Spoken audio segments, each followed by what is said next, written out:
Hello everyone and welcome back to Onsalus Health, where in this new video we will be discussing how to heal a wound fast in 5 simple steps.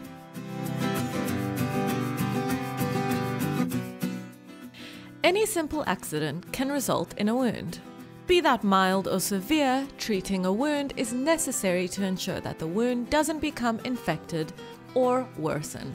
Before you do anything, make sure you wash your hands and try not to touch the wound. If possible, we suggest wearing surgical gloves. If you do not have any surgical gloves, try make sure that your fingers don't touch the wound directly to avoid the risk of infection.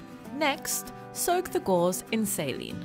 If you don't have a gauze, you can opt for a clean cloth soaked in water. Avoid using paper or cotton, as these materials can leave residues in the lesion. When cleaning the area, move from the center of the wound outwards. Be gentle but firm with the aim of cleaning out any impurities, such as dirt, from the wound. If you notice that there are pieces of glass or material in the wound, do not remove it. In this case, we recommend going to the doctor as soon as possible. If the lesion is causing a hemorrhage and you notice that there is a lot of blood flowing from the wound, try to control the bleeding until you get to your doctor. If you notice that you are bleeding a lot from the wound, you need to control it. Place a gauze or cloth over the wound and press with the palm of your hand. Once it has soaked up the blood, do not remove it, but instead place a new gauze or cloth above it. Continue putting pressure on the bleeding.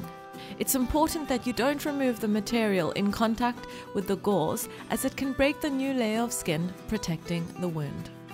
Once the wound has been cleaned properly, dry it lightly in a tapping motion and apply antiseptic cream to avoid infection. And that's it for our Onsalus Health video on how to treat a wound fast in 5 simple steps. For any doubts or questions, post them in our comments section below. If you found this video helpful, give us a like and subscribe for more.